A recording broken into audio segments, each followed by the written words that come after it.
Yun, yun, pasok natin dito. Nakat yung ano natin. So, ipakita natin yung mga pwede mong gawin sa admin. So, yan, makita mo yung status niyan, quad core, Dell pa yun, 4 yung core niya. 8GB RAM, ito makita yung RAM. Yan, no? 7.61 GB, hindi talaga kasi ginagamit din ng system yung ibang part ng RAM. So, saan pa ba? Tayo sa my system, tapos settings. Yan, diyan kasing karamihan ng mga magagandang settings, kumbaga. So, dito malalaman mo yung, yan, ano pa ba? Rate. Yan, piso, 12 minutes. Pwede mo i-edit. Tsaka yung speed, oh. Pwede mong i-edit yung speed dito. Wi-Fi 5 rate. Yan.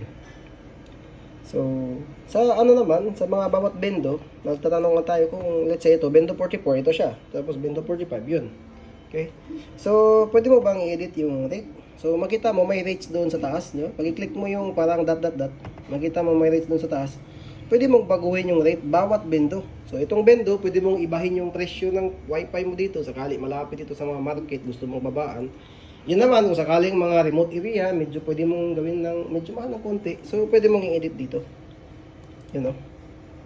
Ano ba yan? Yan, rates taas. So, yung mga iba, wag mo lang pakialaman, mga pins, kasi pins yun. And then, ito, default ito. Default, pag wala kang binago, yan ang susunod. Wala na, yun lang yata.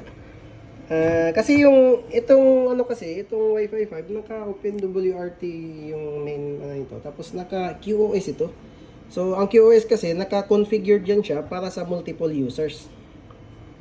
Yan. So, pwede kang gumawa ng PPPoE, although hindi ko pa na-try. Okay. Basta yung sa piso Wi-Fi lang talaga. Meron dyang sales, yan, logs, kung ano yung mga activities. Actually, pwede kang magbigay ng free movies dun sa portal. Pero hindi ko alam kung hindi yun, baka bawal. Hindi natin alam kung bawal or hindi. Yun na lang, sa piso Wi-Fi ka muna magana. Kasi baka mabawasan din yung capabilities ng speed mo kapag nagbigay ka ng free streaming ng movies. So yun, I guess that's all. Maraming salamat. Yun lang kasimple. Yun lang ata yung tinanong sa atin is yung kulibang iba-ibang rates bawat piso Wi-Fi. So pwede, dun lang po natin isi-set up. So nakabilan, auto-select ito siya. So wala ka na rin masyadong gagawin. Kahit yung customer na hindi masyadong biyasa sa paggamit ng piso Wi-Fi, kiklik niya lang talaga yung insert coin. So thank you for watching.